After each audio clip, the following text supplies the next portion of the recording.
change everything.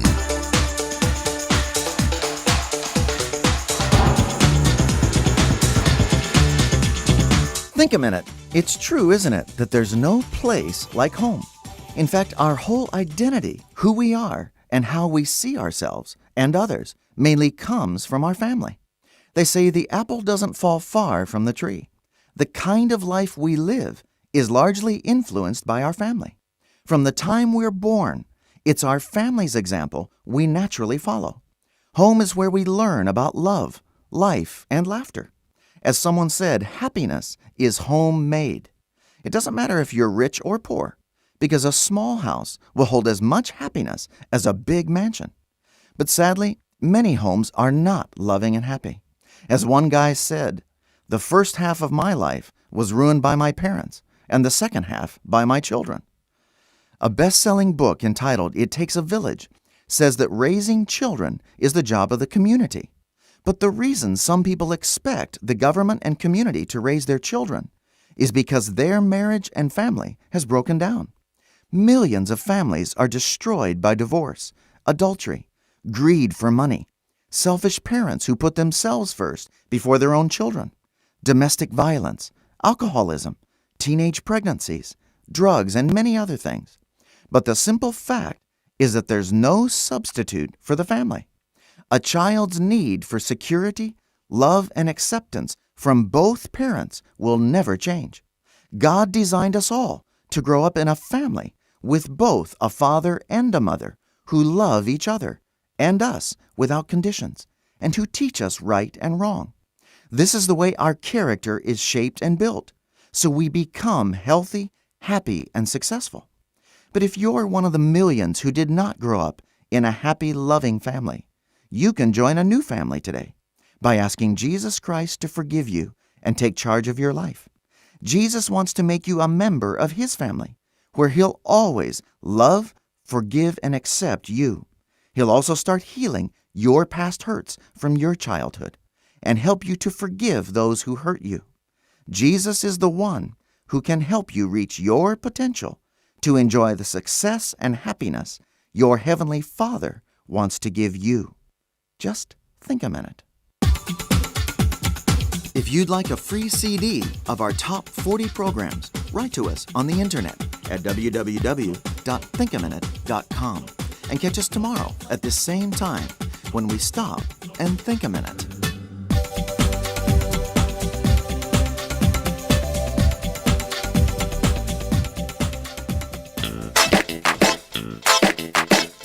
Eva mai pea I te reilo kasi lima I wakolu amo. Au ngate le sunga mo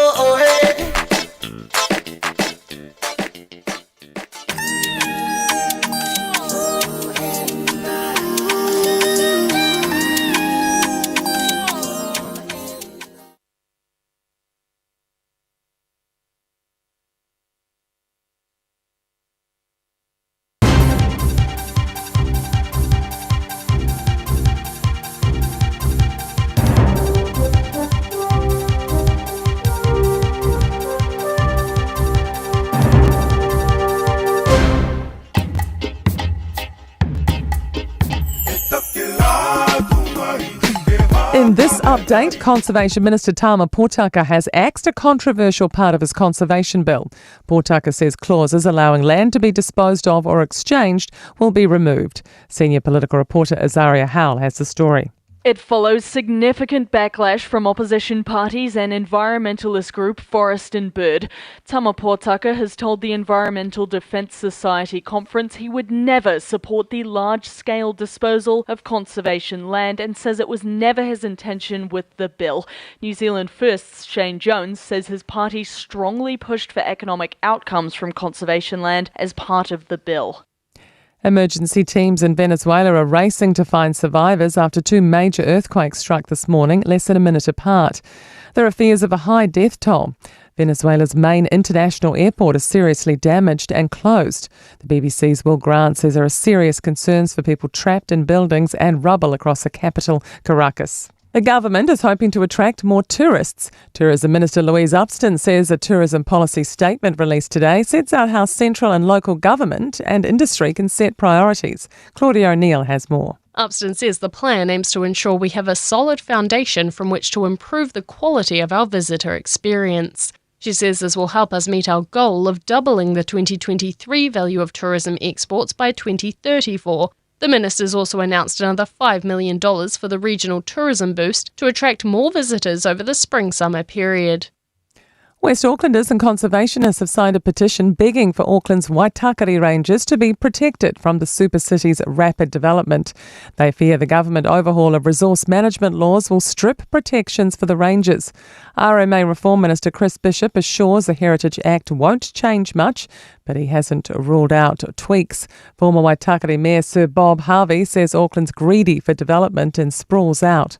And that's your update. To sport, and the Mystics have revealed they've provided an expression of interest to play in Australia's Super Netball League. CEO Phil Via says they're looking at all options, given the ANZ Premiership's future is under cloud.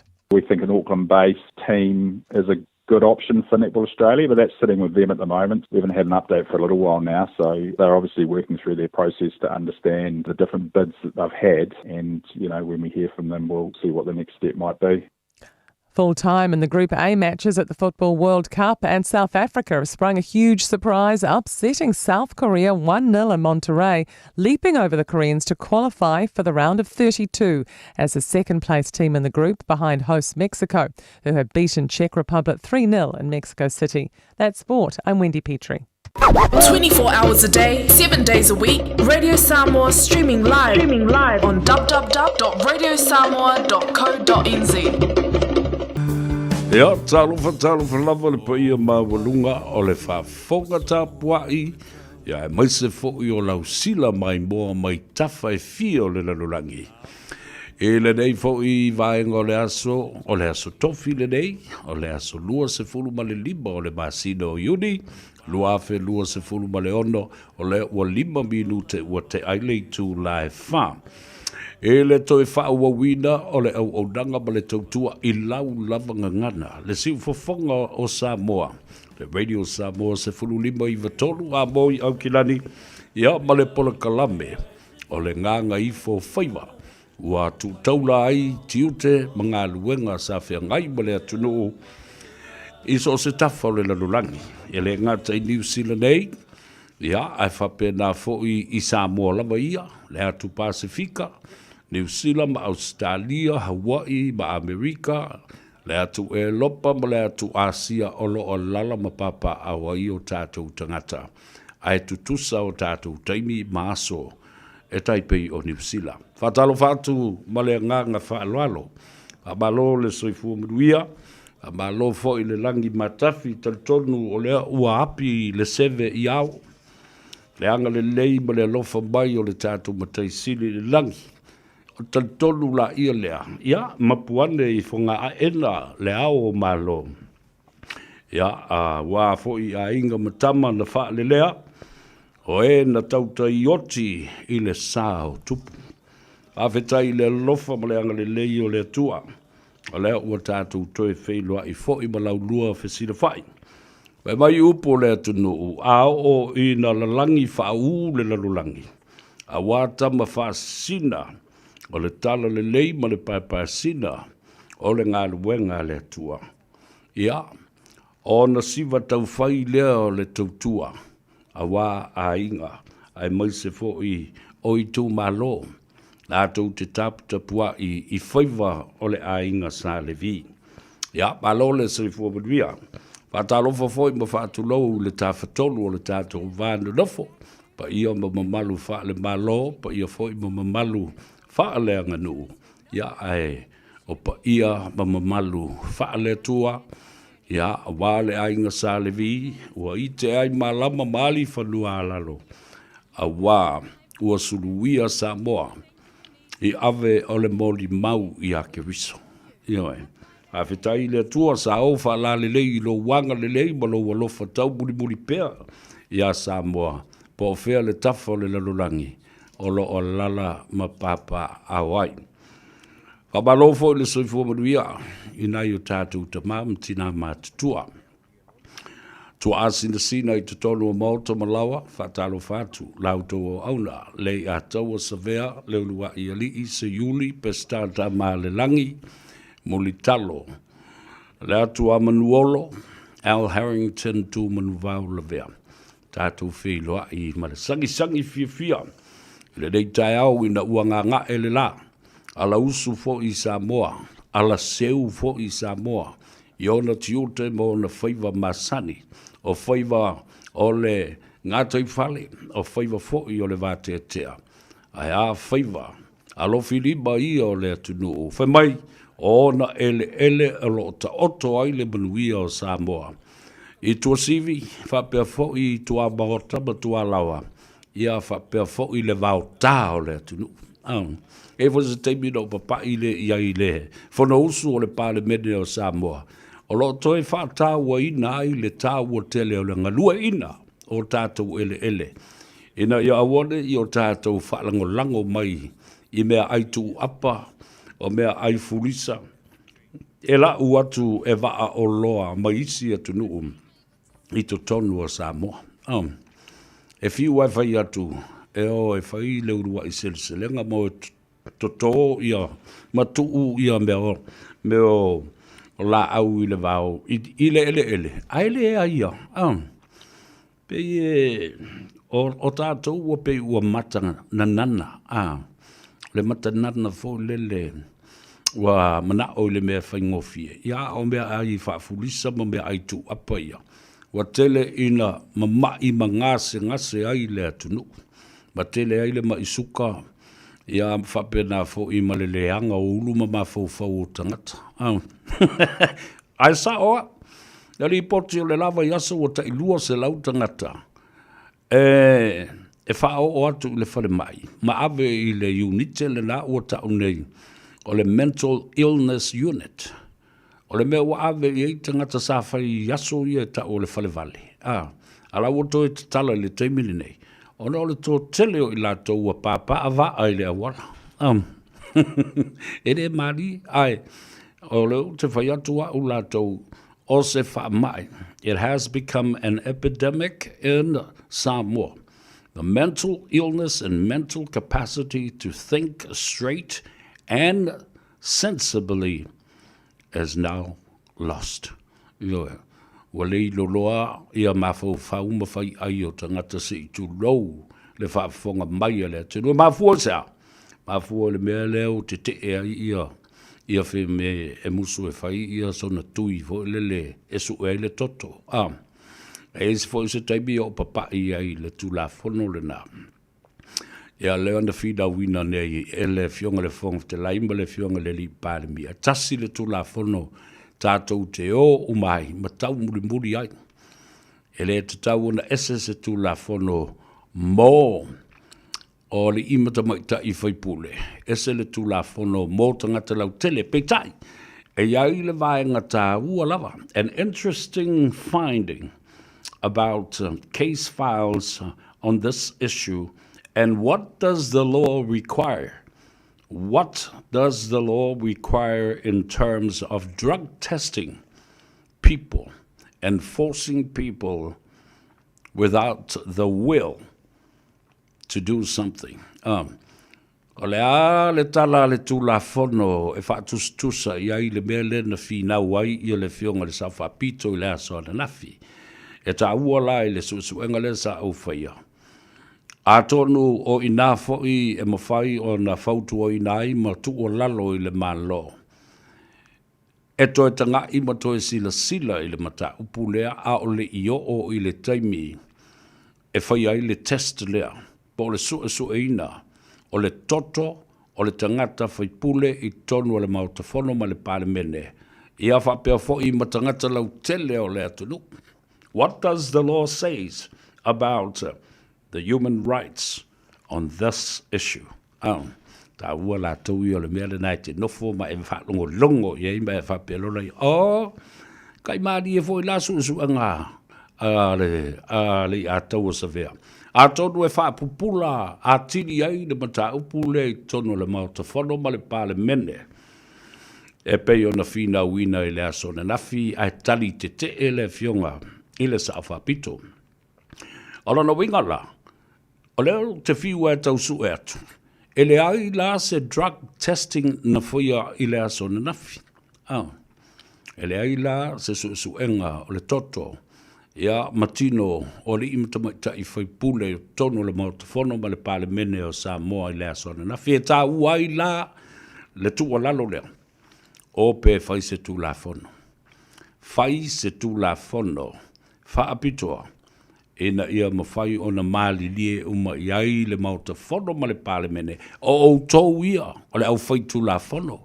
Fau la se tu la fono. E pui ai. Fo i o tau mla o tau ai ia ta tau. Ioi. Ono lesa o finau atu. E la lango i le finaunga ale fionga i le fonga fitalai. Ma le fionga le li pale mia i le aso na nafi. Tasi le tu la fono mo tangata uma. E au fi ai fo i maali imta mai ta i whaipule o le pale mene. Whatasi ai ma tangata lau tele peitai. Ina wau sa ili. Ma le maa ele ngā. Ioi. I vaenga le tu la fono. Na tula i mai i vai taimi ua tuana i atu. E a fia ai ali ima matamai tai whaipule o le Malta. O le pulenga whatonu, the executive branch of government. A le ale tala le whaamsinonga e whai le mata upulea. Ioi, ale tā ua le nā. O no o mai lea o le whaatalofa ma le whaafeilua i fōi. Yo tātou uso matua whawhine i lunga o le upenga ta whailangi. Le tātou Facebook page Ale Radio Samoa. Ia whapena fo i mo le tātou YouTube channel whamule mole. Tufa le tātou porkalame. Share and like our program. In fact, mana ia fo i lo subscribe. Awane misi ia te oe. Notifications lona winga e ia le whailo ia te oe. Te subscribe loa e like. Ia mai tango e tufa le tātou porkalame. Tā ua i o mta upone ma whaiona e toi ki i ai lau lea, lau porkalame. Ma e tango la ia lea, e oto maini vaenga tā ua o mta upu ia tātou te whasoa iai. Ina ia matua i manino ai. Lea la vaale a nga i ai le sāfo lau o le tenu. Ma mta upu o onga ia e tūlai mai. E te tau fo i ona manino ma mana malama i ai o tātou. Tangata le tūla fono. O upu whai o malo, o mea nei o sori ngā tula fono, ai maise fo i la i le mata upu leana o avatua. Lea ua to ilo nei ele vasenga ma le mata ngā luenga leo. Whapena fo i le fionga i le sui komsina o lo i ai le teimile nei. Mana tua fo i sa avatula utu o lalo.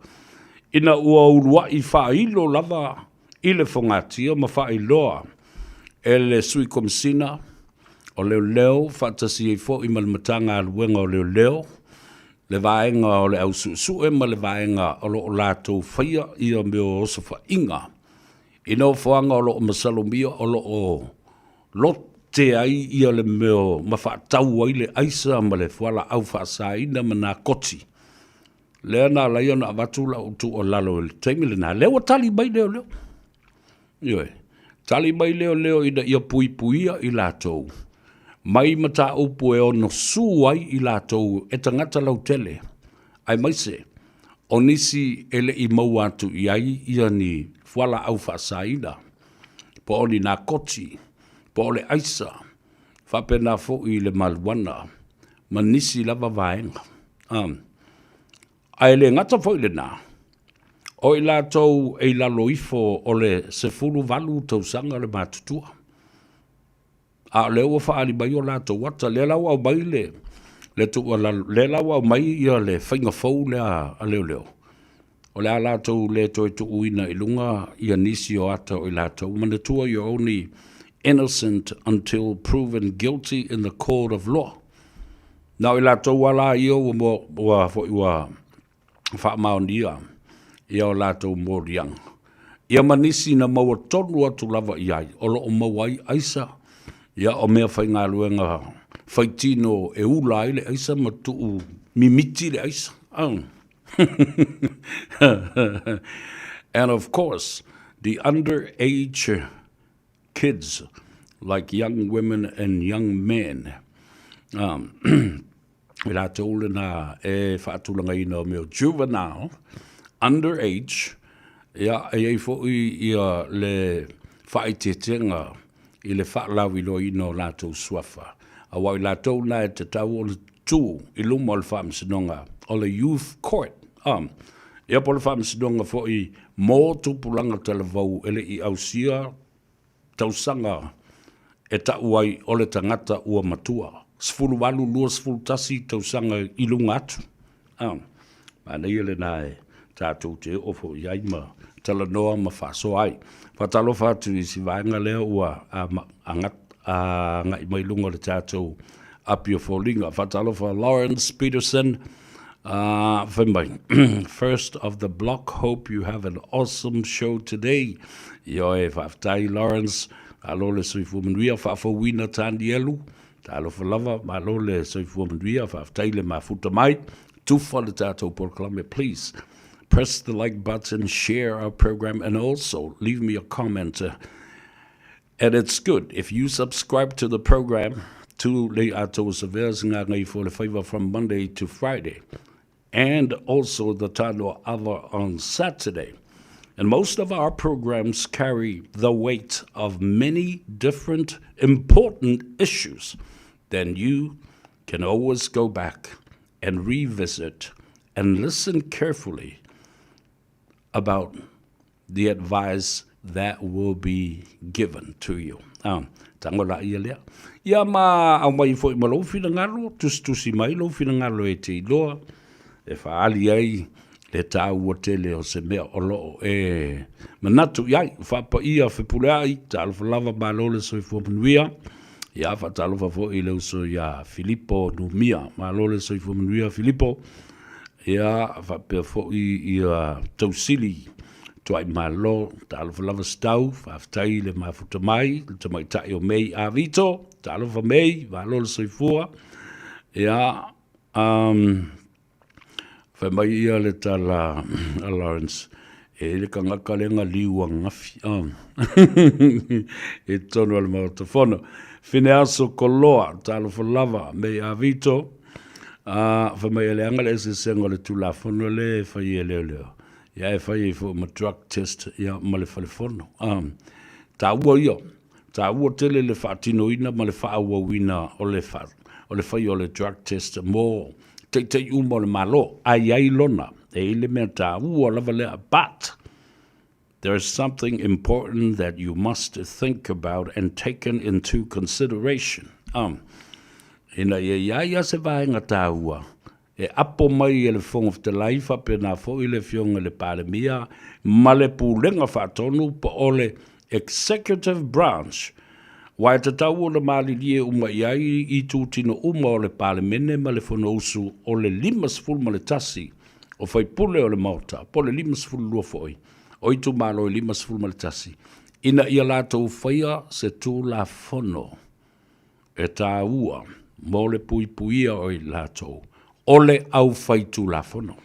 So in other words, the lawmakers should protect themselves by writing another piece of legislation or a protocol, a policy pertaining to the protection of the rights of those members of parliament. Tolona winga, ele ai ase me le ngai, pe a whaia le au whai tu la fono, se isi tu la fono, o se tu la fono whaatonu tonu.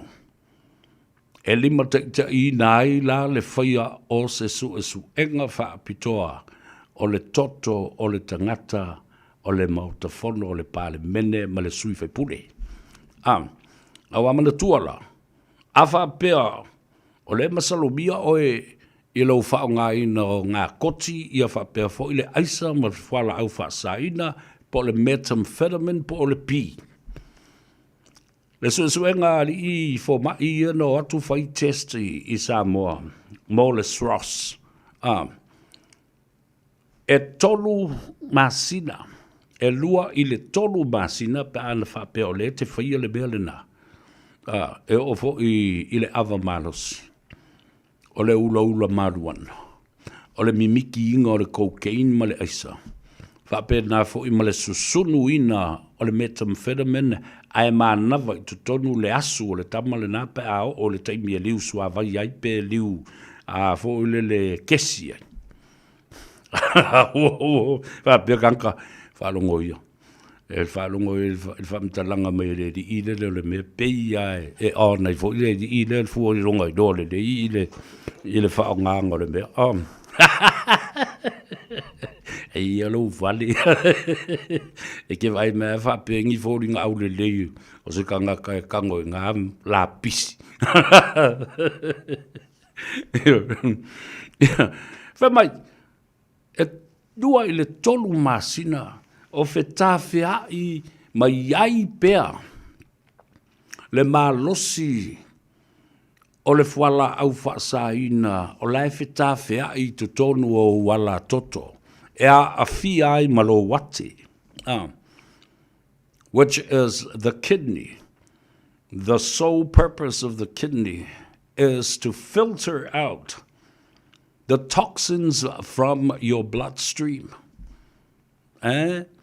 So, if the drug is in your bloodstream, it takes 2 to 3 months. Lua i le tolu masina o la lava whetawhea i whatasia lo toto. Ia whatasia i the toxins, ia ma le malosi o le meo le aisa, ma le fuala au whaasaina i tutonu o lautino. Ia, ma tautia i o le nā neo ua o ne iai. Ala tātou se e lai le, ma tā upu leo. O le iai o sina tū la fono. Mai o te whautua ina ma tū lalo foi. I le fionga le fonga te lai e mai se foi. Le i tū tino ato le pāle mene male lo i sili. Ia mai lātou o le law reform. O ane, so ane i le fionga le li pāle mia e whātūlanga le lei le tusia. Wau malia iai. Tusi la se tū la fono. Pe whaia. Se aia inga whaapitoa mai to tono le i tūtino o le pāle mene atua. E whaatanga ai o na whai le testing le aisea. I lau susuenga le pō na pō. Na uto e tau ai le case file o le mea na avea i le PSRC po le Public Service Commission a New Zealand. Le whainga mā lo ale te mai tai pāle mia Jacinta Ardern i le whaamsinonga. Whawhonga lei.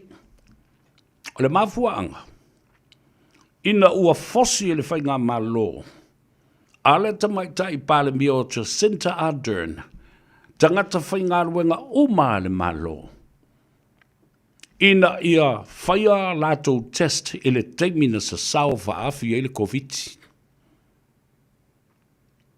Ioi, a o le i whaia le nao se tū la fono i to tonu o le pāle mene ta wala mai, i le matanga aluenga o le soifua malolo ina. Le ale mea no o iai. Na wha lea o ngā ina, le wha tonunga, na au mai e le te maita i pāle mia, ma le minsta o le soifua malolo ina i le dawa i tau.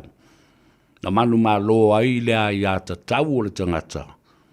Wha sino i le matanga aluenga. O le komisi e wa ai o tangata whainga aluenga uma a New Zealand.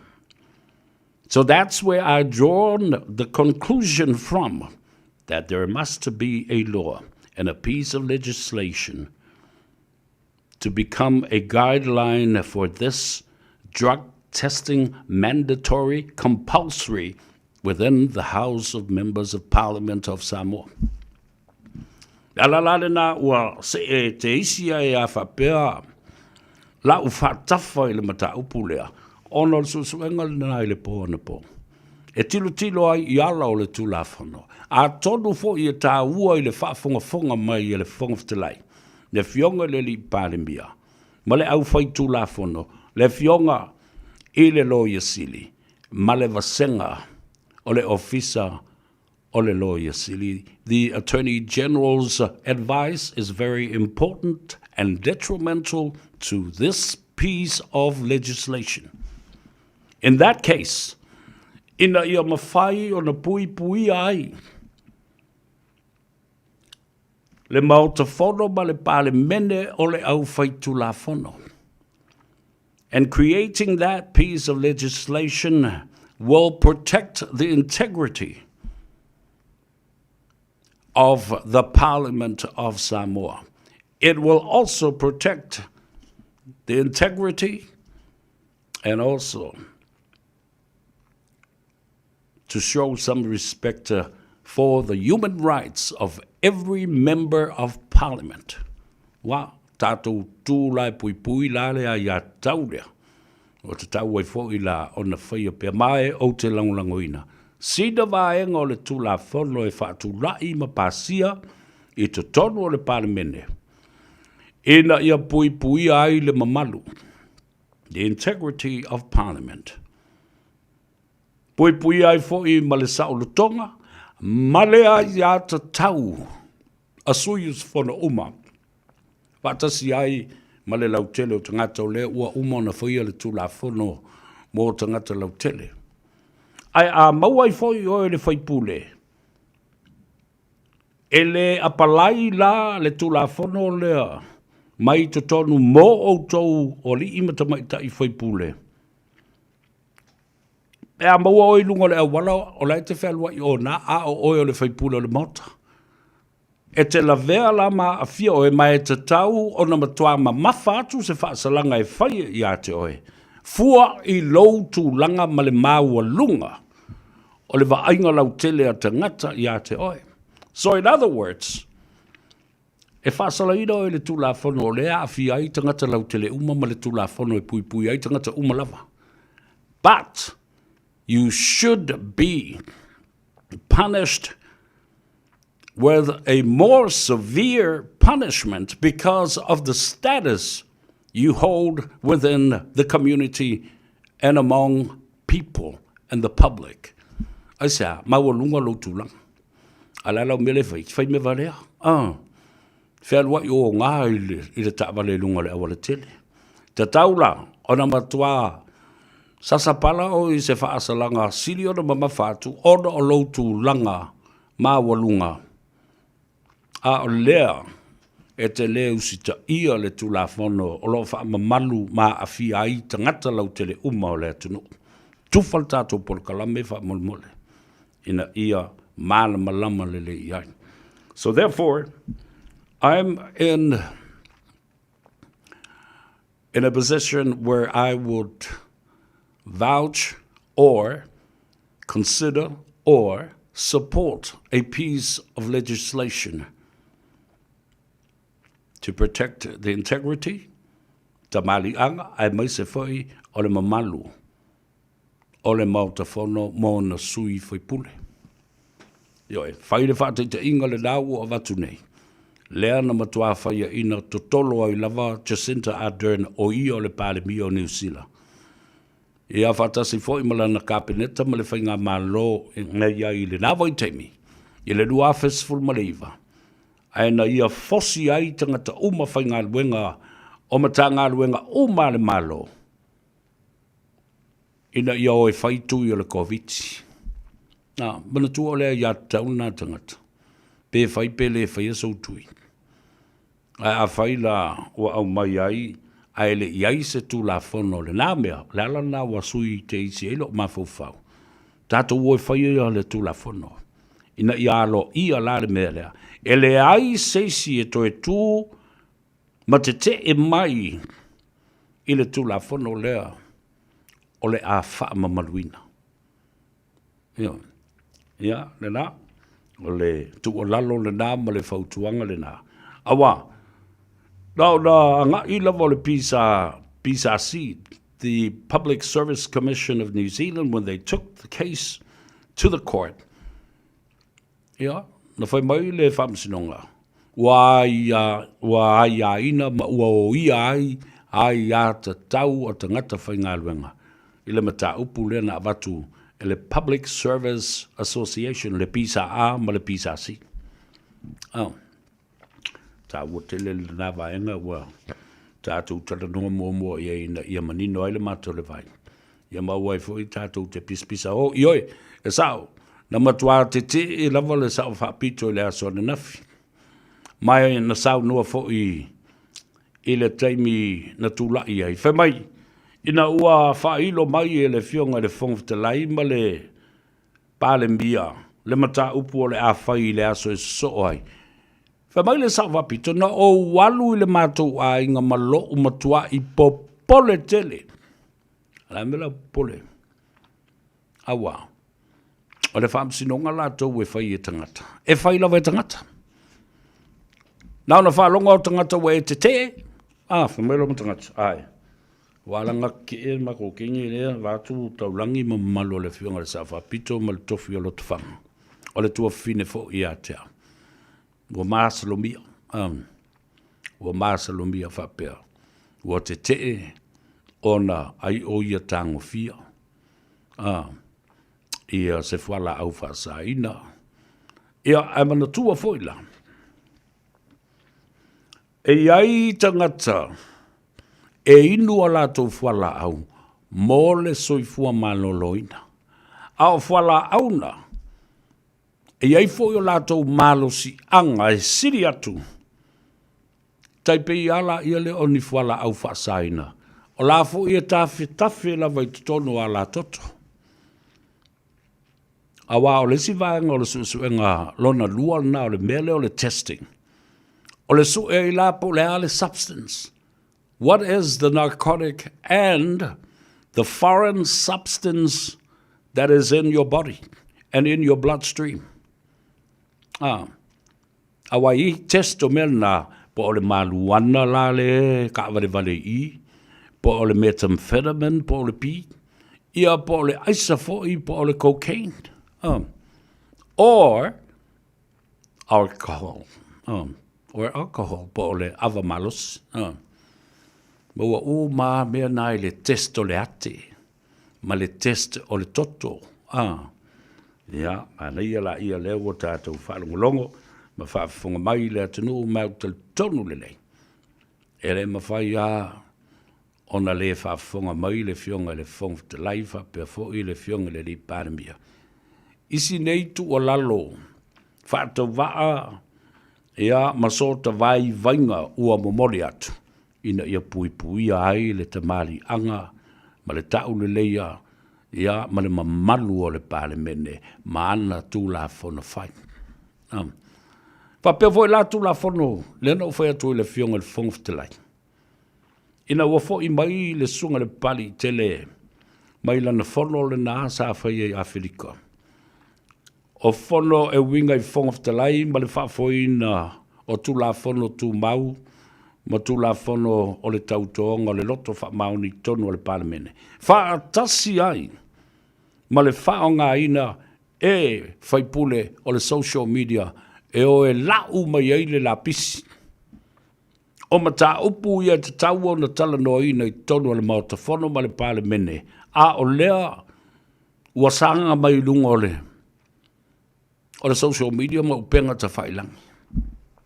Ua lote ai nā mata upu patino I le mautafono ma le pale mene o Samoa. Ma isi foi pale mene o isi atunu. Ona whetali I ai lea I lunga o upenga ta whailangi. Pungange kule e pala tau ia I lana social media. Whapena fo I le sunga lauli la tau ia I media wa uma o na lātou. Tāpena ina ma lātou ngāru lue whatas. Ona whetali I ai lea I lunga I a o lea wa e le tō whā. Le tō whā manino ma le tō whā ma mau. Le whā tō whā la inga mapo o le fionga I le li I pāre mia. E le toi mai mauoso na teimi. E whetali I ai I lunga le social media. E le o se whola lea. E talano I nai upu whai o malo, ma upu patino lava I le manuia o le malo. Le manuia o le malo Samoa. Ma o ifo. E atangia mai ai le mawalunga o le whola. E a ngai ai e tu le epa ma le HRPP. Le whainga maloa la uli, ma le whaatua i le atua Samoa o tasi. Lea wa tātou tilo nei i ai. Wa mata lava o na solonga le lei ma ta oto ma lia i panga. Lea wa mai tono le mauta whono ma le palemene whai ai. Anu sa foi. O wale me le tupu. A le tutu la ia nei tonu o le mauta. E ngu whaasolo atoa ma fiu le whonga whtalai. E whaatalitali nisi o taupo ai le sui o le atu la ia ne vane sana mata upu. Ma sao noa e tusa o le whanonga o lona i tu malo. Whai mai lo ma le whonga whtalai. Oi, a o kou whungi e whai ma kou kukua e ilunga e. E whaasala vei ma, whaui la vea ma. Ma whaalave lave i sao noa ngā minsta ma isi sui o le mautafo. La moko le kumai. Wa whaatutu ngā tae a le mauta. A o tau nei peini ngutu ni whawhine le tūla i lea kaimi e mai fiu le whawtalai e tau whaatoa to atu. Sei e whaalongolongo mai i le whaatonu ngā le nufua ma le tua lalo le nufua. A o le mawhainga ka ofi lau pūsa le lau le whai mai. La le mea o le tūla i ane ai i le taimi o le ua vatu le avanoa a o tau le tūla i lunga. Mea whole nā le no whai atu. Il kama leo limongi. A o le aise mata upu e whai. Tūlo i lunga e whaari lau mata upu le nā. Ioi, whai lo e le whongu te lai. Malia o le isi se tūlai. A vatu lau mata upu lea. Vatu wha mata upu whono tau ave. O lea. O lau lu i fo i lele whai se lua whatau tō ngama. Malauti. Au tau se sila ne ia i le teimi le nei. Wa pei au le mea elo fo le ma le mea valea vatul whaafonga le tunu o manongi le anga. Wa whaatasina solo mai ai lona tangata i le taso o mai o lana lu i le nā peise tamai titi whaavale valea. Ioi, tulau le tofi o le tumalo. O le mea le nā wo o iai. Waulangia lo tau whai pule.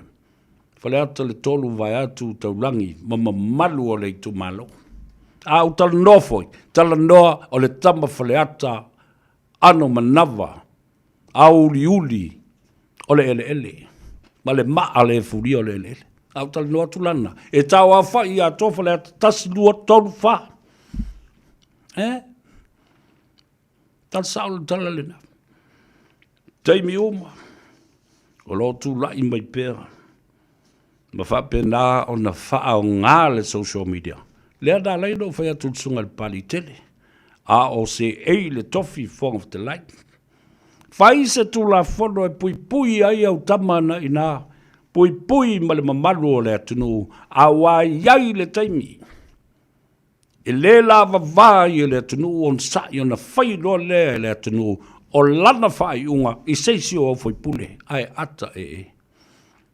Ioi, soi, e le sunga le pali te. Soi le sunga le pali te le. Mai e sao lele oe savea. E le se se. Ato e te lefia mai mo, mata, pe te whalongo se tala. Whai mai le ta mo e lau sui whai pule o le mauta whono ma le palemene. Wa ta ei le uru mamata. Ai ta mo e wa sulu le fiola. Ai le ise ie. Ta mo e tele noa. Whai e tangata le. Tangata e le i yo dia onga ua. E le ia wa uina le lei. Ai ua matua tumu le fua. Ia mionga la wari ia e. Ta lafo mai upu i le atunu. E le se. Whai au tau upu i te tono le mauta whono. Ma o tau o atu, ma nimo atu ai, ma molo au enu nofo ma lalafi o tau mota. A wā le eise tu la whono e pui ai. Nā e tau te soli tu la whono o a mionga tā ua loa. Ma le tu la whono o winga tā ua loa. O le wha alo, o leisi whai pule, O le wha alo foi, o leisi whai pule, i ta ngata lau tele o le atunu. Ala me le whai uto. Parlau vale i tono le mauta. Fe e i tono le mauta. Talu I tangata I tono le mauta. Fai upu maso ai to tono le mauta. Lea o inda, le lau Faiva ma le ngutu, ma le ngangana, pa a e fai tono le mauta. Leva, na fai pule o lauri ia. Ai au tau whaafonga iai. E selo masipi, le ai se mea, le ai se tō wha, le ai se whautanga, e le ai se tasi e loa pae le atunu une I ona tūlanga mau poe ma le mau alunga. E tū māti e ai pa ia ma mamalu, o pa ia I pāle solo ma papa le ngai e o le atunu ule nei. Ta mali anga o Samoa. Nothing. Tasi alau tintilo. Tasi alau loa. Ai longa na o ia e mātua ni tangata. Loa. Ai longa e pipii le pātua e whaalango-lango I se whono a se nu. Whesiringia fo I leo le tautua pena mū mata pena iai le whalo matai pena I loa ai whau se la unga ma se paenga o le atunu ule nei. Pea o ona whetalo loa I to o le atunu. E o la vai tono le mota.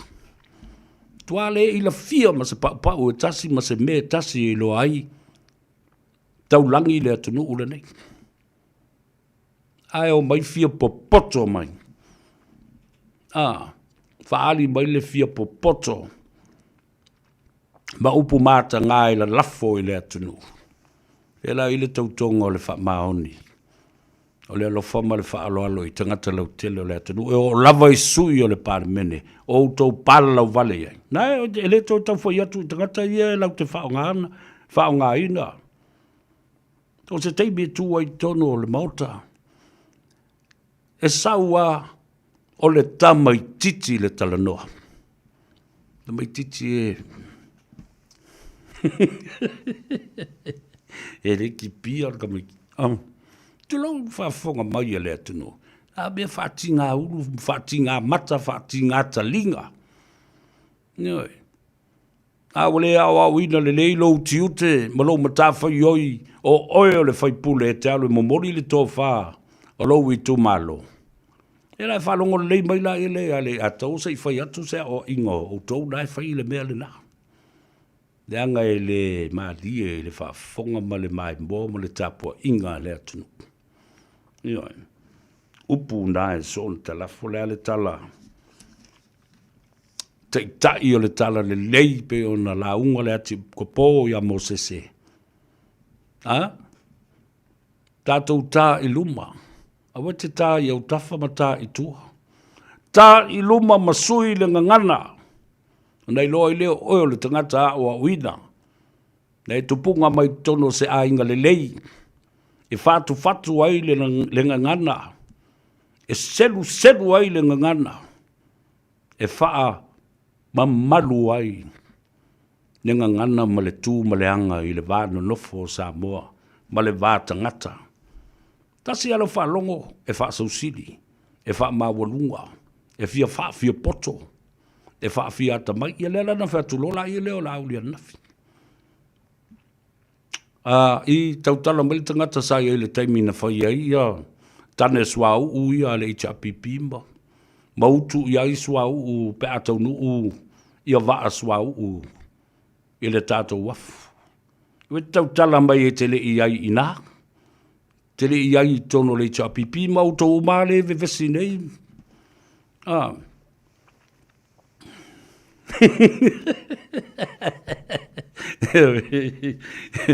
Fa sa o fingo tala o kala pesto iri I le taimina fai me ia le o sau mi mita mai ai mori mai fa pe o ina ina talo fai ta ino inoe I le mele fa fia poto o ma fia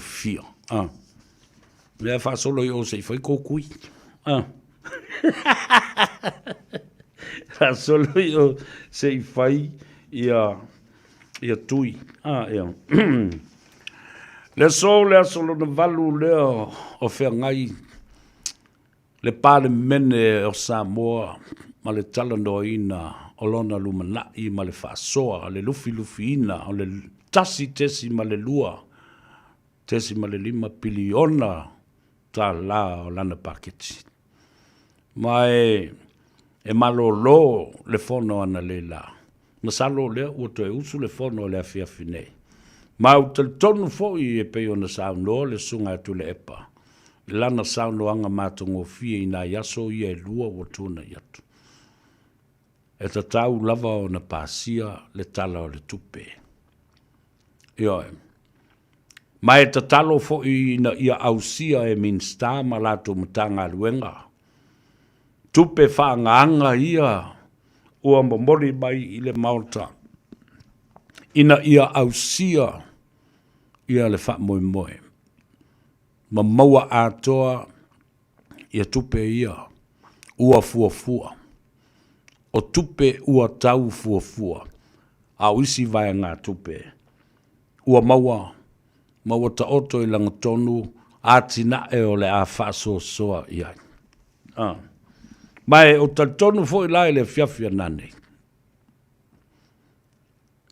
O se au sanga e tā ua tele pe a ausia le pasia ina o le tupe ma le tala whātau o le tausanga luafe luono i le luafe lua fitu whapena fo i le luafe lua se fulu ma le valu.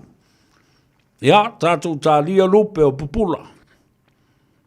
E se whato whala inga le mauta atoa i le poa nanei. A wai le te tau o na whaasala ese se tangata. A umala o na pāsia le tala o le tupe lea i le poa nanei. Aua lava. Le i toe langona se leo se whaipule mai le i tū lea le i tapipi. E whapea mai. Wa kefe sit lea ma lea am.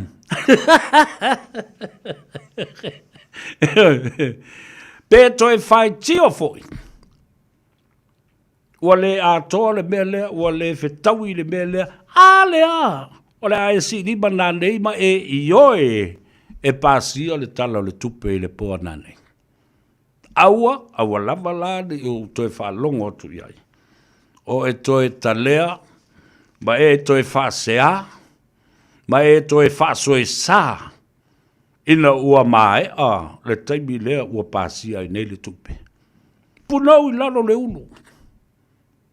Ngā lue puna wa i la ia lea. Wha le leilo i tu malo. Ma wha penao na te talo i lea tua, ia ausia uma tupe nei ma ao mai manongi o le lolo. O le poloketi tasi le miliona le lasi i le 2 miliona. Le manuia o lo tu malo. Ma le toe fo i e toto. Le popo ma le koko. Lea nā whātia i a whā e tolu. Ofa ma valelia. Ma isi e whā ma le tsunami. Whai mai o le taimile nā. Nā tia i ai loa e tula epa ma le i pipi. A o min star le fionga. Le sunga lauli ale mali atoa. O ia le min star. O whāto anga ma whainga Faiva. Whai mai a le sunga lauli.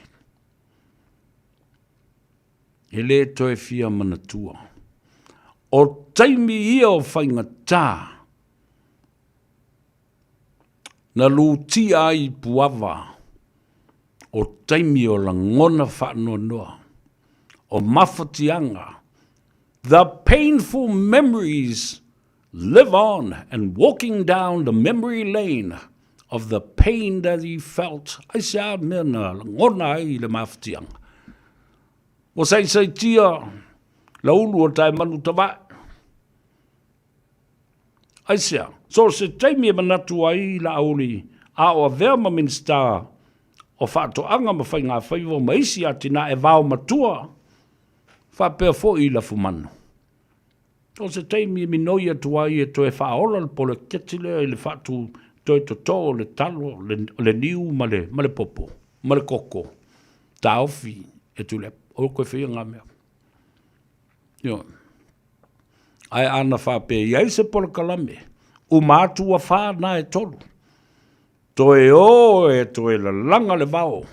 Toe to tō le koko ma le popo le niu. Se manu e o mai I le tae au le nei wa toe sele fo. It's about 30 years ago.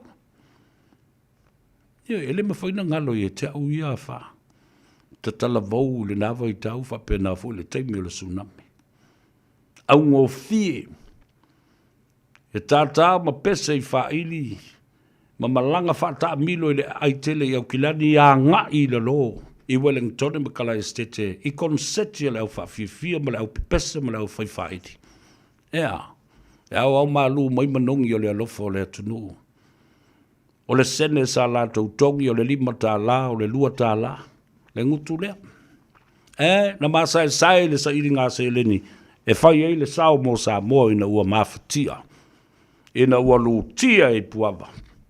O whea na mapu iai. Na mapu mai I tama whanau o Samoa I atunu. I whafoe o lava I le manu Samoa. Le alafoe le alana e tau te whafonga mai. E ili tata. Lau tangata.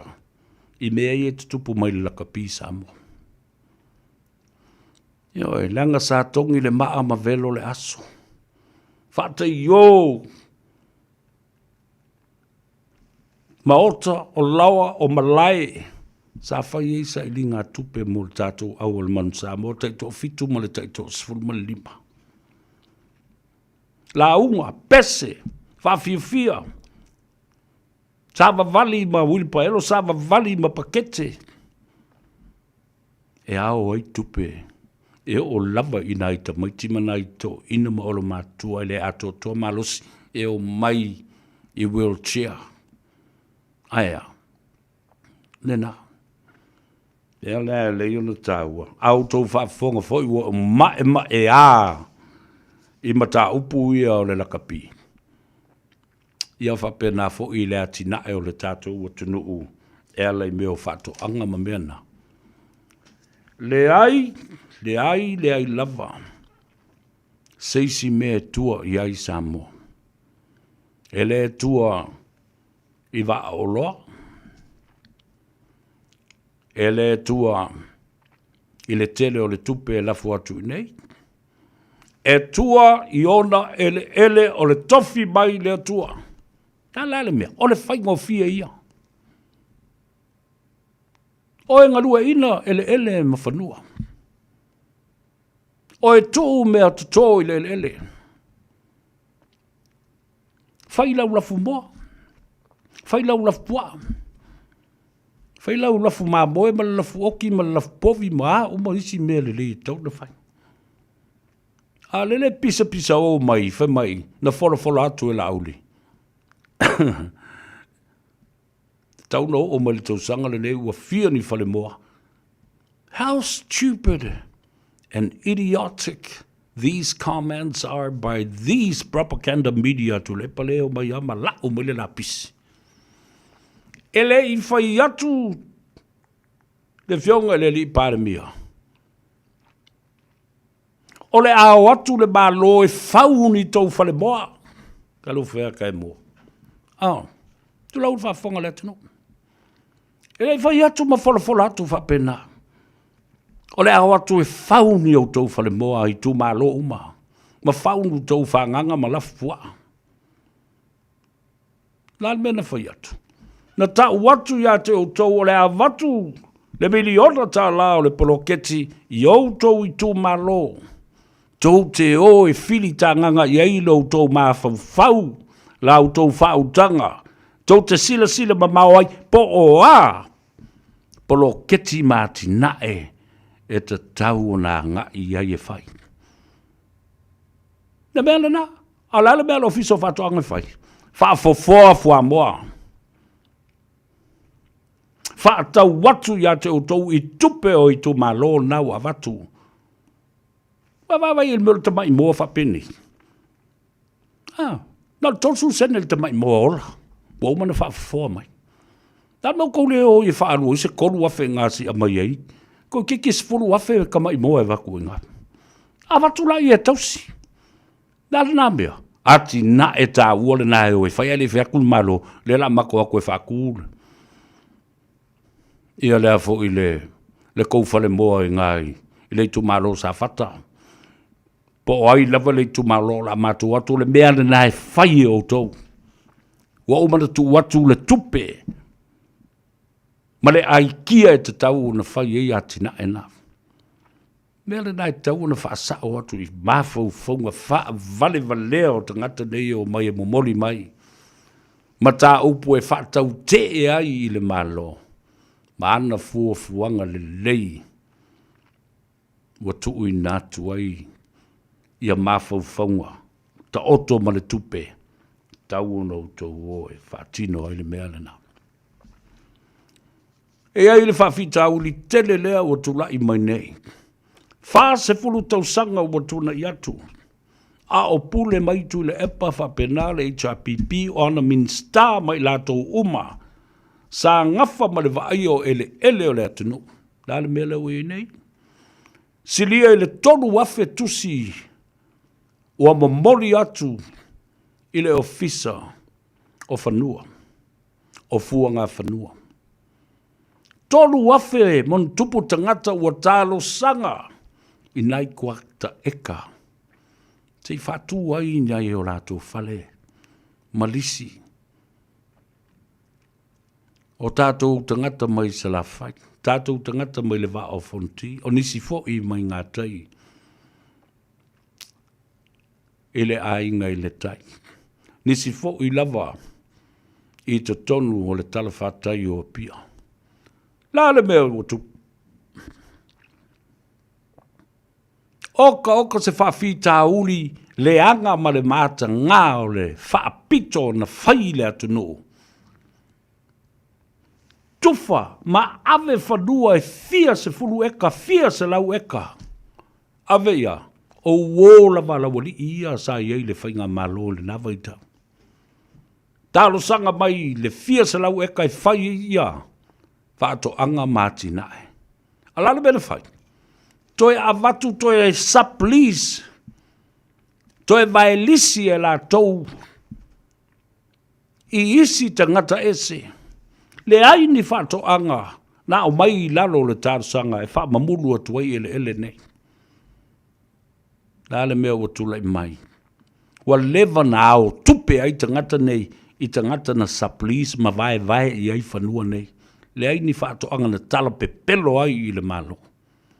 Ma tufa tu lava e tu le epa malana vaenga. Because he was in power at the time. Na lala mele wa tu lai mai nei. Wa leva na au tupe tangata nei I lisi. Was up lease to other people and collecting the lease throughout the years. Now, what does the government have right now? Le whato a tasi le pulenga e tu uma iai whanua me ele.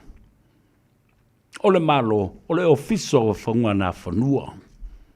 Ma ele. Wa oti. Dale mena whai. Nā watu nei whanua. E o fo I whanua. O nuu mawhioanga nā watu e whai ai estete. Whai ai whatoanga mātinae. Male tūtuunga. A oma. Ni tau sanga a wale o toi whao ngā ina whanua nei, wha fo I whanua. O nuu mawhio anga mai tu malo. But what happened? They turned a blind eye. Those land were subleased and resold. Or even leased out. Without the purpose of why these lands were given out in the first place at all. In the first time. Tau tilo la I le ngau sā le tau fono atu nei ma tau teu atu ma tau wha sā o sā o pe ona sā noa iai nefio. Le la wale ni whanua e tufa ni ai nei tangata. A whea la tangata ia na watu iai whanua. Te tele ia ta I fia limas furu eka, se lau eka. Na watu tangata nei. Wai le abi o le anga o nei. Pona ua vātul whafonga le tunu. Vai whanua ai lisi tangata. Ao mai le tupe I le fia Se lau fia se fulu o nei tausang. O tō wawai mea pio ia o tō e tūlai mai tonu le mauta whono ma le parliament lewa mai luma. Lewa mai luma. O tō wawai.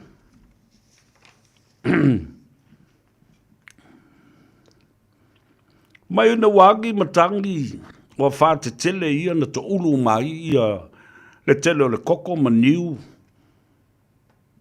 Na tatia ia I lava whapena, e le I to e fo I le malo le nawa I tau e toto ina. Pe anga I fo I le malo e to e toto ni niu mani koko. Saman wia I lo tatu watunu. Lamena ling le koe whaia. Saman whapena 30 years later, we are harvesting those cocoa trees and those coconut trees. Oh. Talo sia, I lawa fionga le minsta o fuanga whanua me ele o le atunu. Solo ia o malisi ia na whaia I tangata ia, le anga mio. Mana o tele, mana o lasi, ao mai tupe I mea tō tino ale malo. E na watu iai, o ame na watu, e watu e whaiela tō whatoanga. There is no doubt that the people that were in power at the time gave those land with the knowledge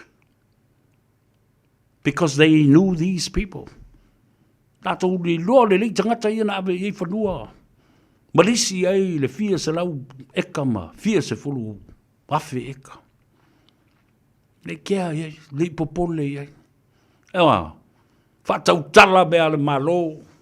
Leo o mai le taimi wa mana o mie nai tangata. Siria le tolu wafe tu stalo sanga leo to oto I le minsta ma le minsta lang. Fia maua sina kuaka eka. O to wawa ai e mea to tino. Le la wale o to e whafo ia whanua o isi nu uma isi tu mano. Wale e whaia ni atina e wa pele este tausi. Aya. A lele walisi ele malo, isi tangata. Toi a wao malu manongi o whanua ma ele o le atunu u la wafionga le minsta lango. O fuanga whanua ma ele, ma la wafionga le li panmia. Toi a o mai, alo na whafo I whanua o ele. O nu umafio anga ma itu malo. Lea tātou wō I le malolonga. Ia, fo I mai. Wha wau le ngā Gagaifo Faiva I le afiafi le nei. Ia, o le tautua masani le a tau savea. Ia, wha pia fo I le siu fonga o Samoa. Whatalo whatu le tātou o tunu pele I Samoa. E lunga o le tātou wala leo le si fo I siu fonga o Samoa, le radio Samoa ia pia. FM 106.1. Tufal tātou proklame, mai a tātou telefou ia, I vai whanua, fo I mai, wha waule au unanga, ia wha pia fo I le tautua. Awe, o wheri I kako news ali, ia lelei, ia la ua maua mai. Tātou wō I a tātou tala I vai whanua.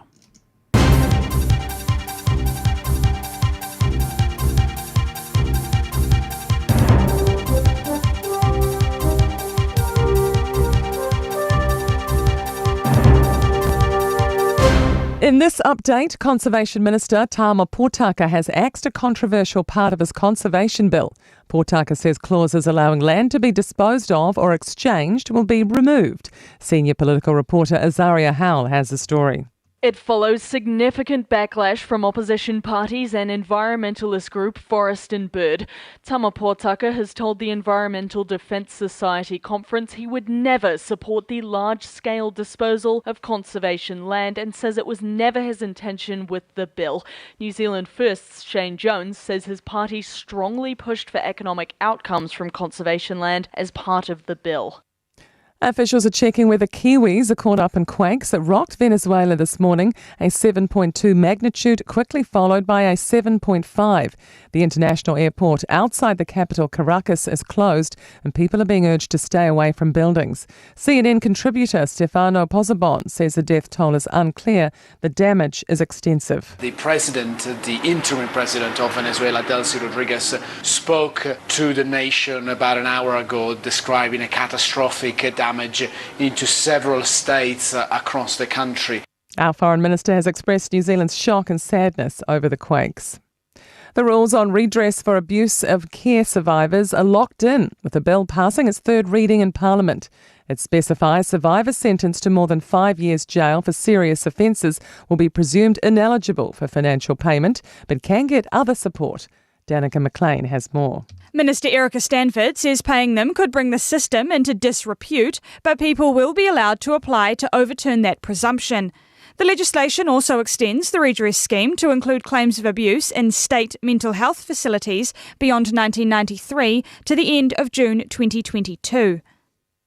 And solar companies could be in for a boost if National gets re-elected. The party is pledging to have a scheme offering homeowners low-interest loans to let them switch to solar, taking away big upfront costs. And that's news. To sport, and the Mystics have revealed they've provided an expression of interest to play in Australia's Super Netball League, saying they're looking at all options given the ANZ Premiership's future is still in limbo. Mystics assistant coach Rob Wright reckons Netball New Zealand needs to get a wriggle on, sorting the Premiership's future, or else all our top players will flock to Australia. We need a comp. Only half the Silver Ferns play in Australia. What do they expect for the other half of the team? Warriors co-captain Mitch Barnett believes Jackson Ford has a chance to return from a pectoral injury in time for the NRL finals, given his healing powers and dedication to rehab. And Mexico and surprise package South Africa are through to round 32 from Group A at Football's World Cup after wins in their final pool matches. That's sport. I'm Wendy Petrie.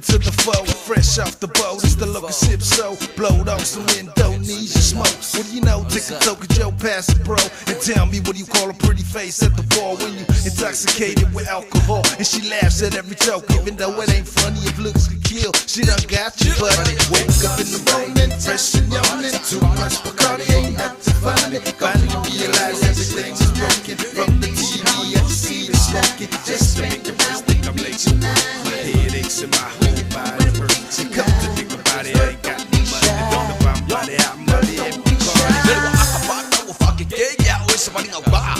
Ele ya pamba ko sa pela. Faiva le polo ko val au pele le ba. Ulo ka po se male o solo le ba.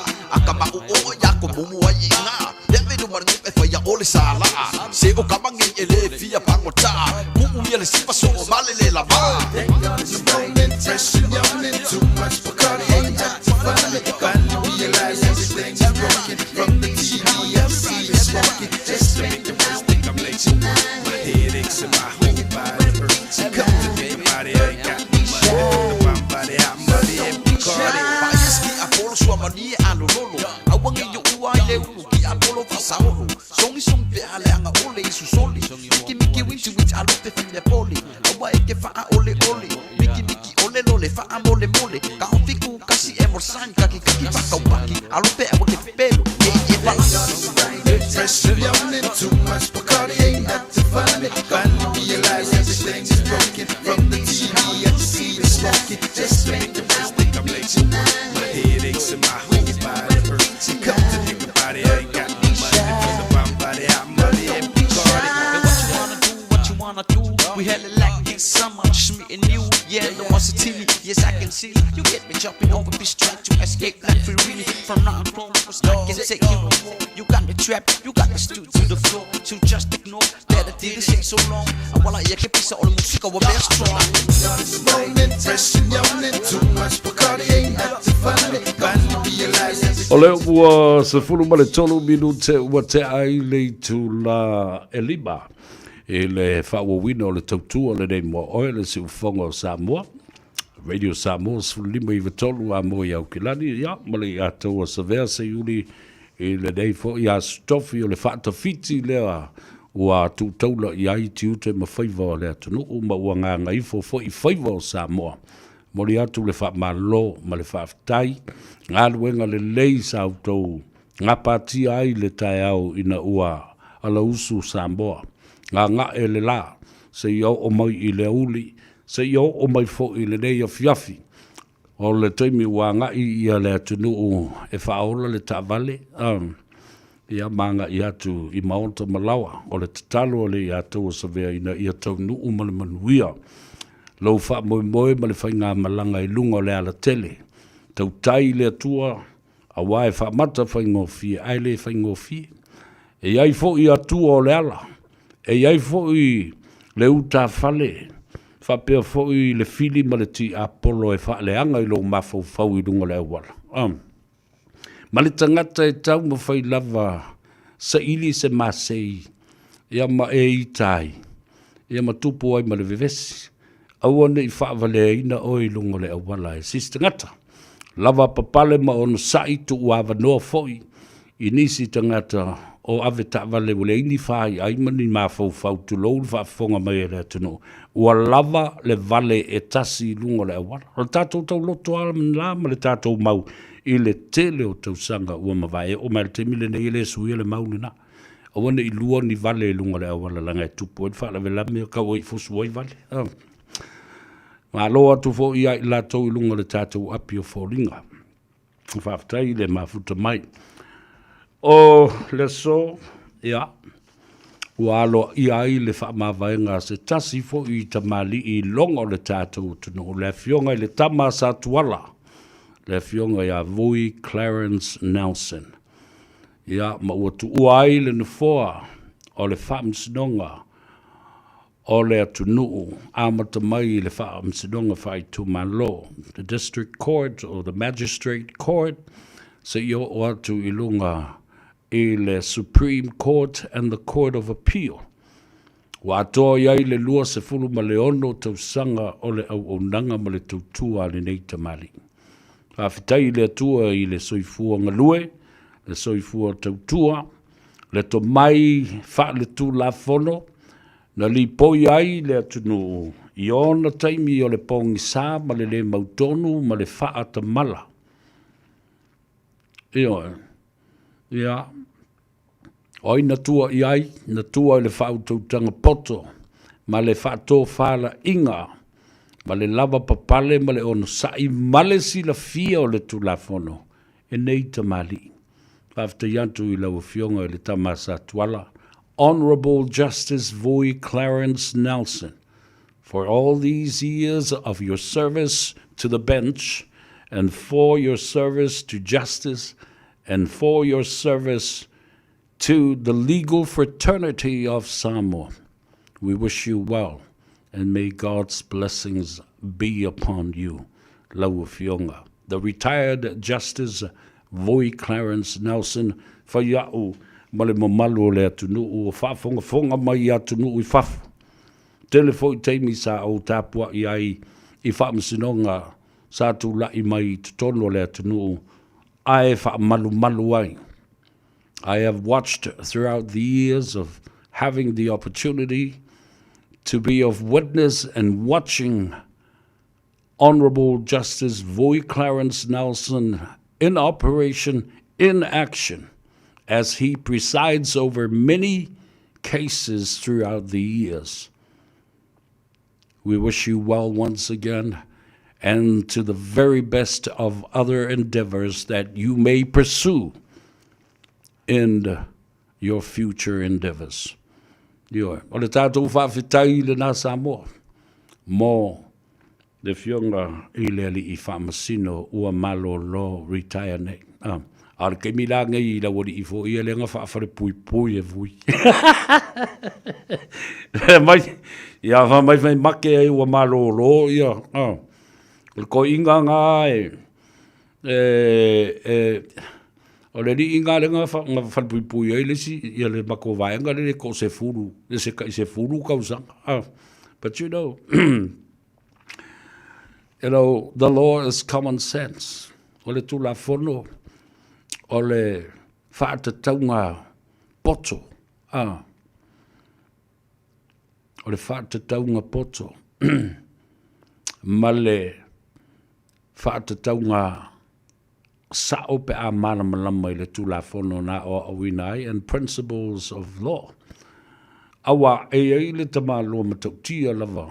O le si fo ilo ia ma o ia fo se fa masino lau I loa I le tala fa solopito me nei o le tula fono ma le fale fa masino. Jerome Franks once wrote, judges are human beings themselves. They can decide a case over what he had for breakfast this morning. O fa masino foi. O tangata ola pe o tatou nei li lalolangi nei. Ia ta ua le tusi le to ina le na. Le si fo I fa masino mo le si fo I lo ia ta mai le tala fa solopito le mea nei o le tula fono fa mai. O fa masino. O tangata ola. E a fia fo I o latou langona. E o lava I le fia I sana tau mafutanga o le malu o le tai au pa pe na ita I lon tolua na fatu I lon tolua. E falai mai lana Samoa ai a mainga le ipu was scrambled egg mai el faletua le Samoa. O le ikanga le ngā le wha masingo e sawalan ta vale o lai wha isa ai le fia lon tolua. Le nei mea wha tau waa. Ai a fia ai lo na mafofau. Whaatasi ai malana whai unga le a whai le tai au le nei. O lo nau inga. O le pango tā mua lawa au mai. Tangata mua wala au lo na keisi le teimi lea mai ia. Le la tula ia le bailiff fulham whape. All rise. The court rise. Welcome Judge Vui Clarence Nelson. Is in the house. Presiding over the courthouse today. O le tagata mua au mai.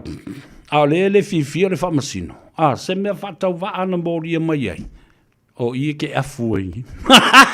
O ia tāi lupa kua sisi ufai e le whamasino.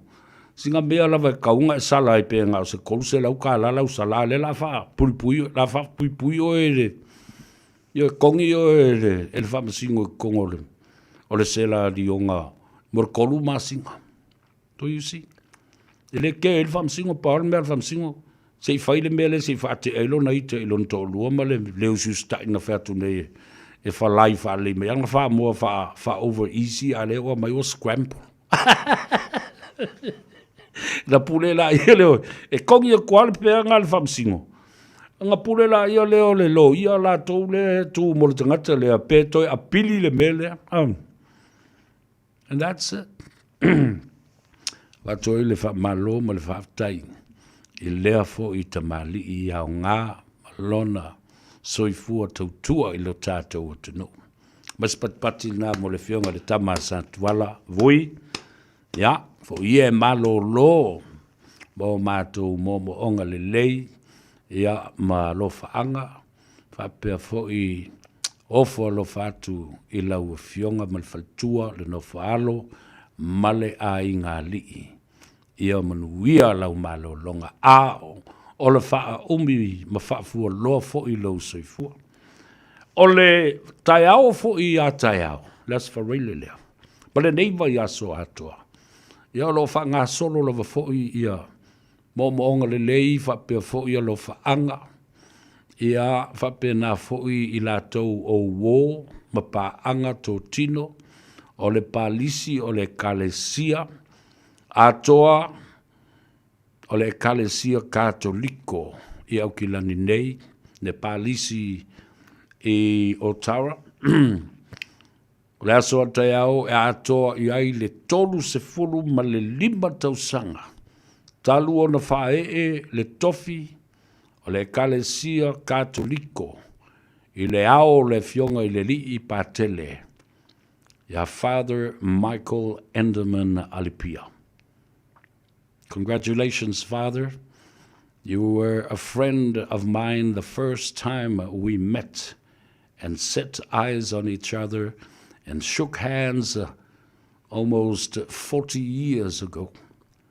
You were always around me, behind me, beside me, in front of me, supporting me right throughout my journey. And I was always there too for you, Father, my dear brother. Congratulations of the service to God and the service to our community, to the service to our people,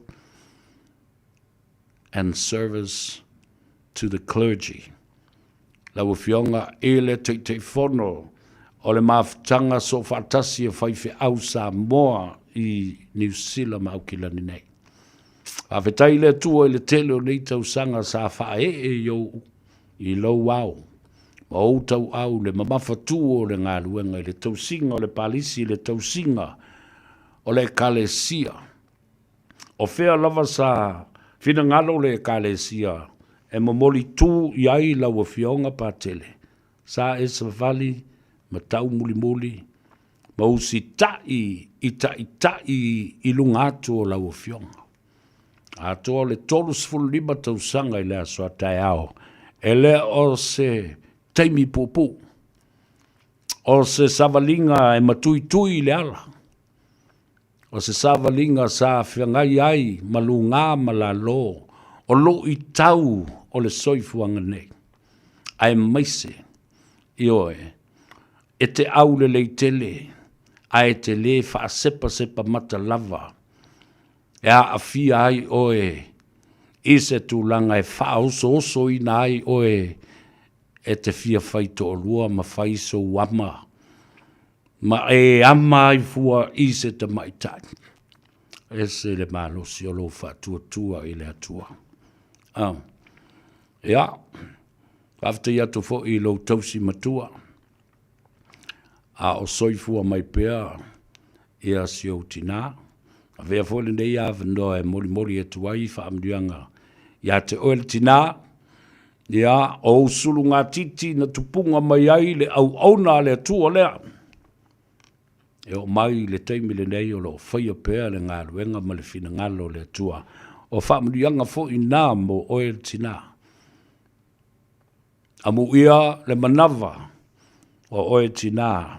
Ma o sulu ngā titi na tupunga mai ai le tai. Ma le au auna le atua. O lo whaia pea lo na fina ngalo le teimi le nei. Ia, se aso ma se teimi o le aso a tau. Le a poto ai moli futi afu e tas. O woma e masani a inga le kalesia. O le maftanga whaife au sofa tasi e sa boi au ki ladi nei. Ia, mo si na teimi pupu u tātou te whaafitei ai le lofu mo le anga le lei. O le soifua tautua o la wafionga pātele Father Michael Enderman Alipia. Sanga iane ai o le tai, sanga iane ai o le langi, sanga iane ai o le whanua. Ma wha manuia, ma wha uu i ate oe. Whaftai i loa lofa wha leusu. I ngai watasi le rei pātele ma tau tia tele. Le tele fo i o ana tā lengi. Tō se teimi e whi loa i ei ma pātele Father Michael Enderman Alipia. O le ata lava ma le fia.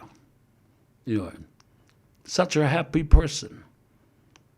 And you are at the right place at the right time doing the right thing.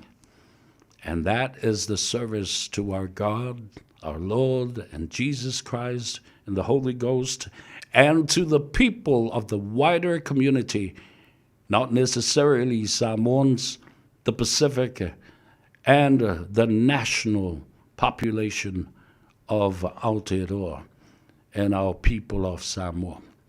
Te lo foi, lo whafonga mai te tai o le Ekalesia Katoliko ma le lātou whau unga i lau whionga. O lo whafonga mai te tai o le tātou malo i Samoa mo lātou moonga le lei. E ngata le au mamalu o le malo ma le masiofo sui o le fono sui tofia. Le fionga le li palemia, ma sui palemia, ma lona fale tua foi.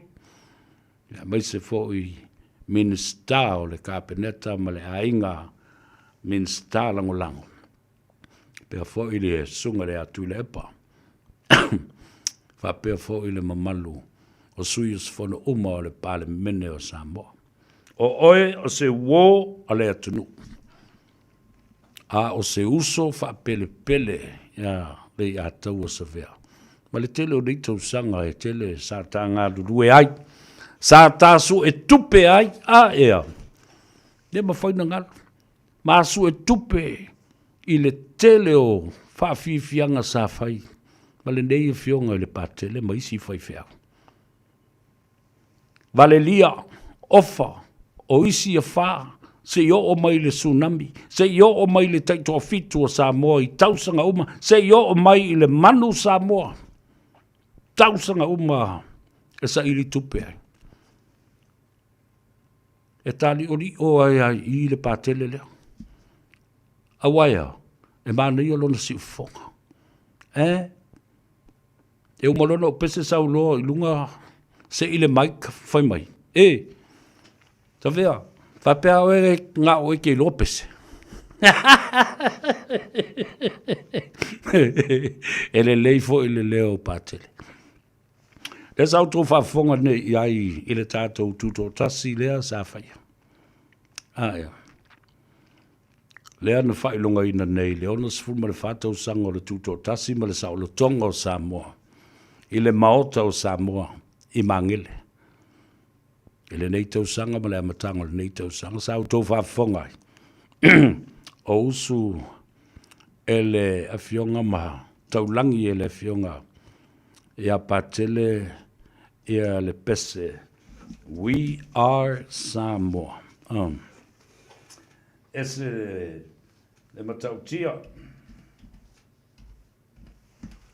o le pese le na na o talila se o wale su ele pese ala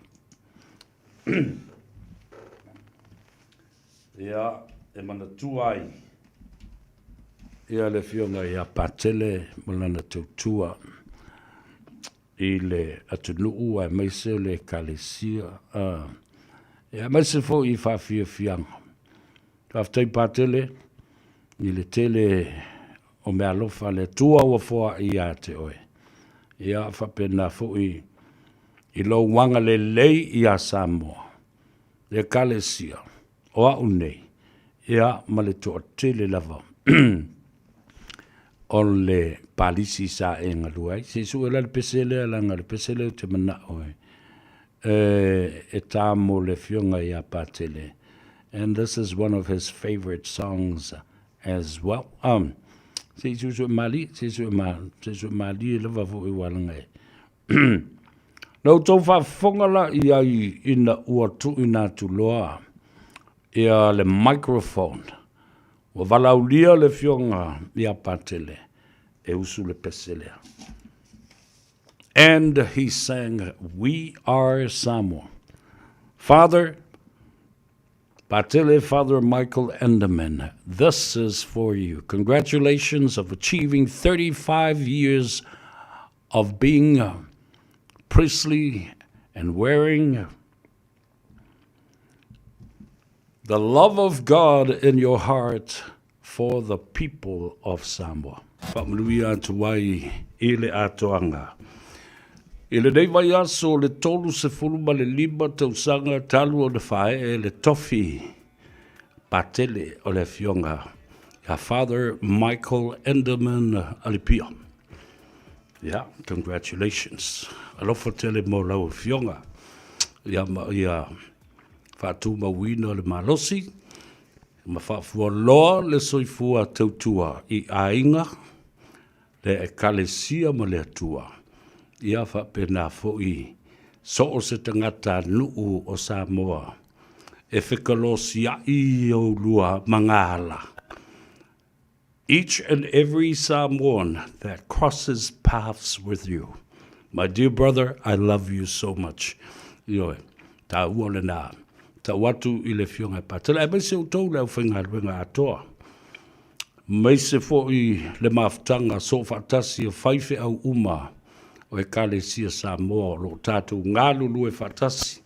Ma le fono fau Samoa, e maise fo i ia le tūlanga o le apo, i pa ia mamalu o le tama le malo ma le ofisa o le konsula ma lona au vaa i New Zealand nei. Ia, ai le ngata i leo le tai au Faiva. Ia, ma le itu Samoa o le Pacific Leaders Forum. Tātou ieila i, tā ua tele le vanga le, o le aso whao i ulai. O le vai aso atu le i tua. E atoa i ai le lua se lau 5 se fulu tausanga talu o na tūto o tasi le malo o Amerika. 250 years anniversary of the independence of the United States of America. Ia na. O le aso foi lea. Ia. O le foi e tapenda ia le fionga ia leo a niu lila vanga na. Ia e ta walatu le na. I se whaafifiang foi a le lato foi a inga.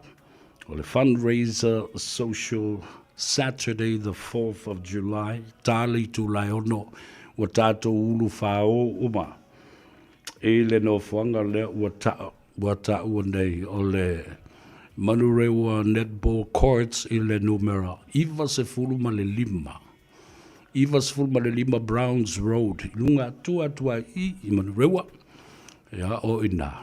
Ia la tatou oi fo i whailonga. Le lua se lau 5 se fulu tausanga le malo tele o Amerika. Ai o le a whatou teia le na le fionga ia ale taua mo ale malona au a inga. Le fionga le tamaitai a le urua i alii. Le awa niu lila vanga na. Ia ma le to tele o tātou ainga mai toa, taitoa mua. Le lope te ua lele mai ai, ma le fionga, i le ingoa matua, ia ale vena ale. Ainga wo me masani, ia vai, e o mai, e te sawa o e ma u mai si au vai tau mafa.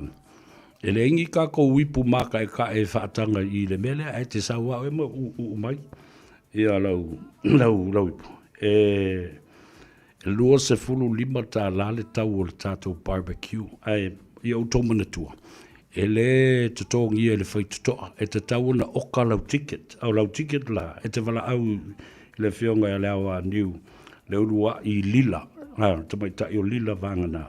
I le o lua tasi fitu valu o. Tolu tasi o. Toi whaafonga numero le nā. O lua tasi fitu valu o, tolu tasi o, whawhia ai, ia lei a tau savea. Ma le whaili o le Oats Band, le uso ia penani, le tamaita ia melenau lino, ia whapea voi le uso ia saia. BYO, e te sawa o e ma o maisi au vai inu, i le whiawhilea. Lua se furu ma le 5 tāna. Ia le tau o le tātou ticket ai manatua e le whataua, no door sales. E tau le vili i le tamai tai nao le whamana mo le alila.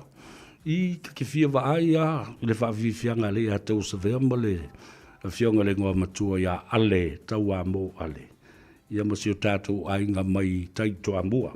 Wala au telefoni nā o lua tasi, fitu valu o, tolu tasi o. O lua tasi, fitu valu o, tolu tasi o, a e fwys tanga te mana o se ticket. Wala au maile i a tau sa vea, o lua tasi, lua iwa wha, fitu iwa, lua fitu. Ia nina, au e nge ke uelua kui, o ele isau ticket e mawe, o e maa le lo vili, inu mera na, loka lele i lau ticket. A wata tu te o e whaelunga fo. E nango kako e fo i kako green cards fo lele le malo tele o Amerika. E ia langa whaasapa sapa lea lua Donald Trump le vai teimile nei ua le olo. Lei loa le leipo le ale tu ai ngā dio leo ua whai ma le malo Iran. A la ua whauru maloa ia whapenga. Ia se ali o Donald the Trump. Fa talo fa sa memelo wa watching you from Kalihi in Honolulu. Yeah, tātou ainga umalawa i nai Kalihi, pe ona e fole sunga le li I whai au to ina. Reverend Elder Tinatali Ngafa ma le faltua moe vau. Ia whapea fo I le no whaalo ma le ai ngā lii e mese le mamalu o le kalesia ma le pulenga le e whakasa a mata I nai Kalihi se io o I Honolulu. Ala moana ia ai le ngata le whaasolo mai le North Shore. Se io o mai kane oe, se io o mai I hauula, a ngā I atu I la ie, se io o I Turtle Bay ma kuilima, se io o I Haleiwa.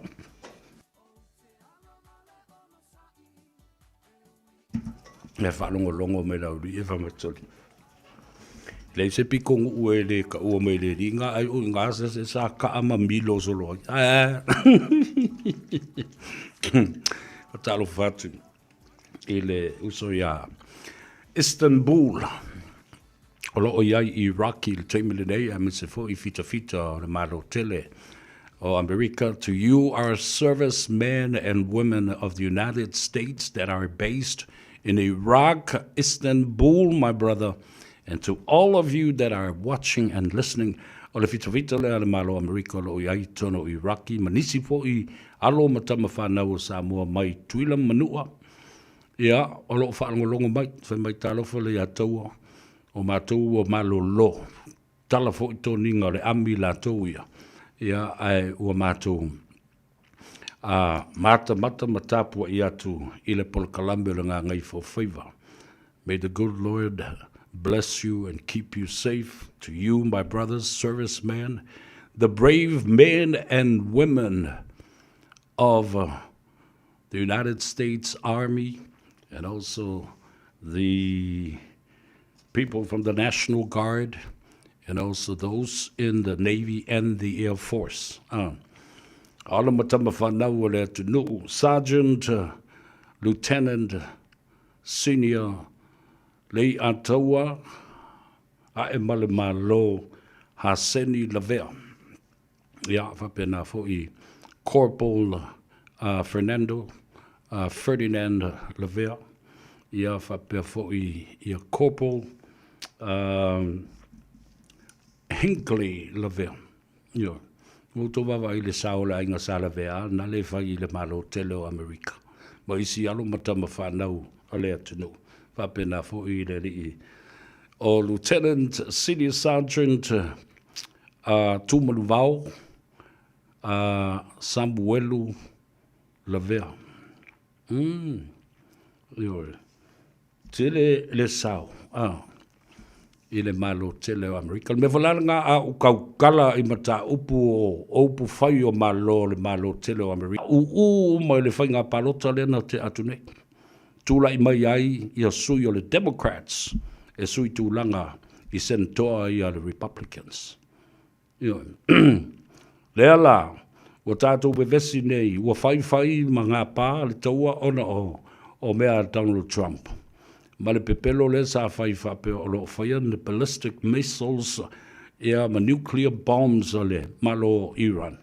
Le ai ma se mea o wha mauni ai nā mea.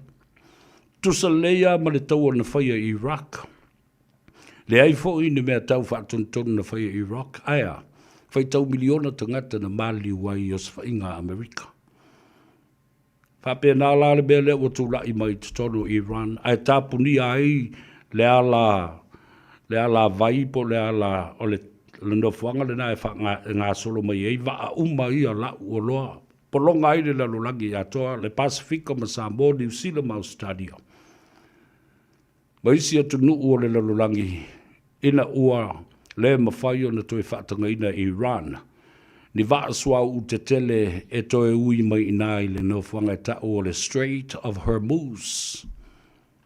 Ai na tapuni e me valea le li leo Donald Trump. Ai le kia I kamaro.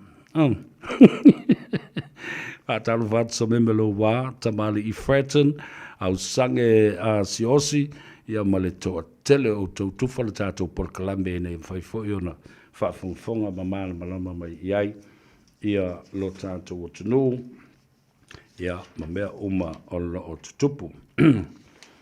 I le case lea o le mataupu lea na whasioti ai e tama Samoa e tō lua ia na o atu i Samoa o i Vietnam. Tangata vale i nai ia le li o Lorenzo le malu. Ia, e le o file mu le mea o lo iai le teimile nei.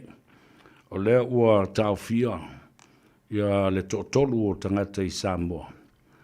Fatasi ai ma le tau fia o bank accounts e iwa i le whaatonunga mai le Samoa Central Bank pa le whale tupe tū to tonu o Samoa. Mai o le su engale nei. Tali tonu mai i le matautia o le mea o le ao o iai. O le tau fia la o te unga tupe a tangata nei. O lona winga, e leise te unga tupe i lalo ane o se tupe la i titi pe o pe te se lautala pe lo se lautala. O te unga tupe nei e lei lalo ane o tupe te tele o lo o iai tonu i. Ai o leo ua wha maunio, woi loai, isi mōlianga, tolu se fulu mōlianga e whasanga ia i la tau nei e to oiva. O tupe ele e lea ma awala wha la tua o lo o lau mai ai le se leni ele e lea. Money laundering into the country. So now you see, not only money laundering is another problem for us. Lea na lai foi o na tātou black mark i le Unia Europa. Lea whatoa wha mama atu le tausanga na se ima vai atu nei na watu lai mai le whainga malo fau a le fast. Ai le o tātou loa i fo ila, le tele o isi whainga ele lea, whaasoli tu la whono, corruption, money laundering, trafficking people. A le fo ila o li potia mai nei. I se tala ale newspaper o le Samoan Observer, wa tā uai o se tasi na iai le whaalawe lave lea ma afia i le whaalawe lave lea i Vietnam. Lea o to aitau nuu i te tonu o Samoa. Now, listen carefully. The danger that has now been set by this article by Samoan Observer is very dangerous. Why? It puts the safety of our people and those who are connected to those that are suspected of killing Lorenzo Lemalu, a gang-affiliated member. The safety is now in jeopardy and compromised. Nala winga talana. O tangata nei whatup whalawelawe makankangi o kengi e le kai kea e tele le tupe whewa i male atou. Pei au le tutongi ina o le pasi lima se ne fo le pase se oso e lunga le vale le masak. Ma o i la tou fo i o lo whalongo longo i tala o tustusinga o whasalalaunga. Pe moni lea tala o leo o tau nuu i Samoa. Se tasi o tangata na a fia le whaalawe lea na tangata vale i nai Lorenzo Lemalu. Tātou te iloa le le. Po o whea le mamao o tonga whe ai i vasa ma maile fia. E tu tongi a pāsese o tangata nei ai o mai o atu i Samoa su e po o whea. Pe moi. Ai a la le saunga le mua o tangata o le ainga lea. O le tama lea e tā ua nā a fia. Au mai nei la tangata leanga ia mai o. Ia tātou te leilo tangata nei wai atu tusa le leilo lātou lanu mai tātou. I le tau te tala mai a laeo mai ma le misiona. O le lātou misiona o le mai e kili pe sue po whele me maua i le tangata lea o tā ua nei e le newspaper. O le o sau i Samoa. And that is very dangerous. That sets a precedence where our safety and their safety, the family's safety, is in jeopardy and also being compromised. Ele fetaui.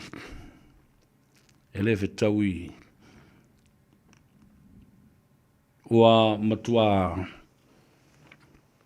lamatia ai le soifua ma le saunga le mu o tangata umo le tunu. Ia, la le na au te whapea tuai. Ia, e te tau o na tātou whae tete e le lipotia oni mata upu whapene. Lea ele i o le taunu unga. O na tawalunga tuai lea. O le talanoanga i le so, masa e whasoa i winga. O lea ua mai o ia fola sanga muli muli. O le mata upu o le tumalo fale alili tasi. E winga i le whamsinonga. O le fionga i le li whaipule i ato i lupe. O le semo. Mau i a au. Mau lea la ua whaatulanga mai. O le asunga fua o le vai asa fau. O le a whafonga i nai. Ia le whai unga o le talo sanga a pili ia lena malanga mai ai wha masino e tolu mai New Zealand. Malanga atu i Samoa. Lato te pule wha malu. Matango fia le mata upule. Mana tua le mata upule nei. Ina ua o le mata upule wha msinonga wha le lave mai fo i male HRPP. Intervene. Ina mata upu i le vau tu i loma mato i lupe. Ai emo i foloa le maleata. Ua fiu a su emo li mau e ono se fulmon tupu. Ai maise lava le unga li i to alua lea. Na whaia le la moli mau. Lo lona winga, o le moli mau tusia le ta ua na wha tauto ina a le unga li i lea. Wa au mai e la na whasi pepa le nei e whai i aile whai unga. Ma wha lea o ngai na i le tofi o le i tu malo. Ma wha tali ai o le a lau se wha salanga. Ai wha sala veilo fo i male malo. Male fionga e ato e lupe. E ave le bata upu i le whamsinonga o apili. Lea fwai nana o whai atuai. Wai loa loa. O le a whai le whamsinonga. Ma le alo ia ai le whaonga ina o moli mau ia o whasi pepa ia na tusi. A wai le aini ngutu o whasi pepa ia e tali mai ai. Pea o ina turi fasili e lo ia o lo tutu e pui pui or the defense lawyers for Toilupe. Now watch this case turn its back and flipped over its head. Hello, talalina. E te taulao na iaini mau. E au maia ele i tū ale malo. E wha mau nia ai. E iaini cases wha pēr na whaasala ina ai se tangata. Ai le aini mori mau whaitino. These were only sworn in affidavits. Affidavits la nei leo au mai nei. Lea ua whaasala ili whaipule. A lea la rau whai atu. O le ai ata tau lea. A le whaipule ua o ia e peo ni spela mai lalo le whaavae. Constitutional rights of Toilupe has been violated and breached under the Constitution of Samoa and our constitutional rights. O ai ata tau whale whaavae. Ia la ma tātou mata ne iai. I le unga leo le a lau nei. A whaila o mori mau nei tustusia lea na whaatautoina o aina tāpena ina mori mau ia. A leo wailo nei o mori mau a leo ngali i tō lua lea na la lafi. La lafi lilo ma wha lafi le tangata. Pon tangata lea na uto wawai ai na au mailo i luma o le whaamsinonga. Ai muli mai ai maleala. Fesini lo mafau. La mea leala le fai i. E ai so na so tanga i le ngali i lea. Male mea na wha la lafi i le ngali i lea. O mai le ngali i tal pepelo fa mai sa wha lafi i la ua. E le vaenga wha Faiva supporters o le whatutua i le atua Samoa o tasi. Nana tau whai atu lava o le whamasino, e te lua i loa o lo i a te au le malusi anga, e whawhale pui pui ma ta loka i o lua pe a lua tala pelo, sui loa ma le vai, ma le moli mau. And why did Limongi come with them? What his connection and what is his affiliation to this couple that the courts had been looking for so long? Issued subpoenas, issued warrants of arrest. Nothing happened. And a lo lava, e tupu mani whana lave, e solo fua le whamasinonga lea. Pea le au mai a mori mau. O lo tangata to su e mai mori mau. A sau e mua mai ia Limongi luma e au mai ia mori mau nei. Lea la le va aia le whamasinonga. Lea fianga o Limongi. I la lona so tanga i le mea lea. Whawhewhea na au mai, ni whasi pepa, e le whatuatua ina, au le whai mai, na whaatautua ina, o ai lalo ia na tāpena ina, ia le mori mautustusia whaatautua lea, whea na whaatautua ina, oi le lo ia na tāpena ina. How can a piece of paper that does not have a mouth to respond to the defense? How?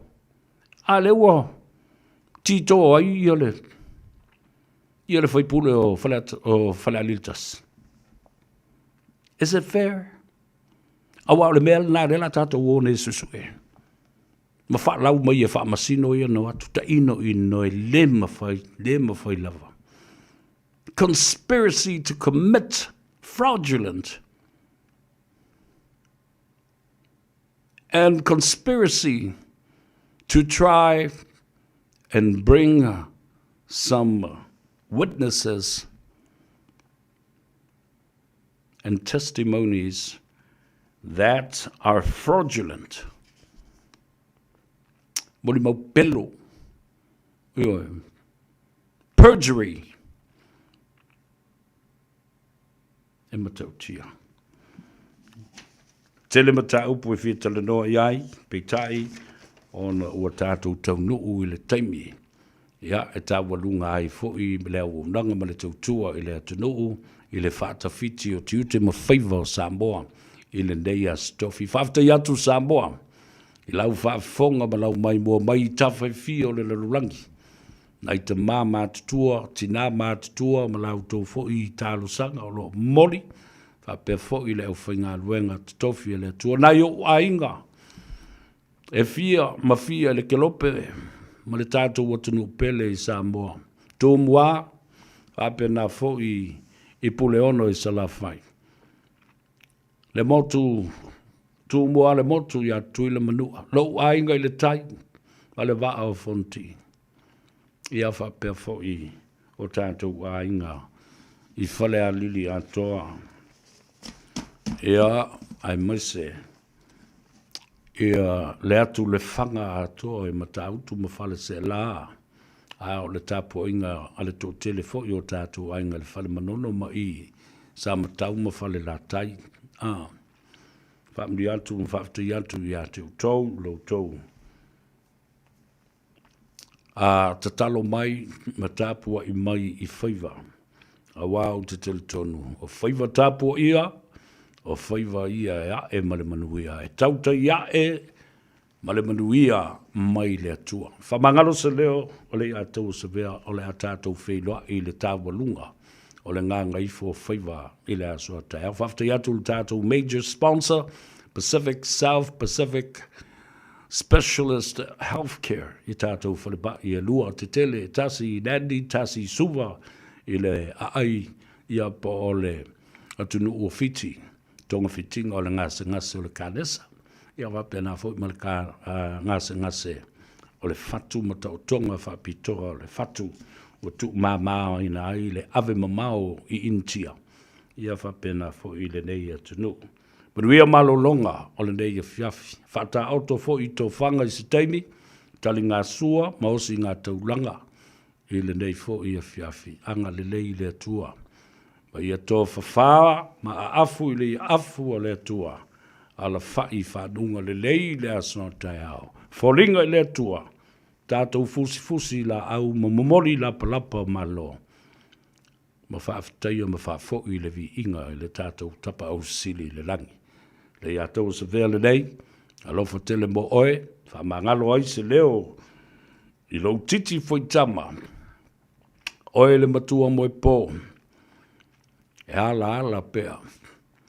Ia awa tupulanga lalo vawa a Samoa. Sona manuia mo nei mātai ao malua. Whasui fuia ma ia manuia tele lo tātou atano o le a tātou uo. Se iwa ai ia le pese ale fionga. Jerome Gray. Tātou te tau mā vai. Se mā vai te le pese le. Aua le pole mai. Aua te...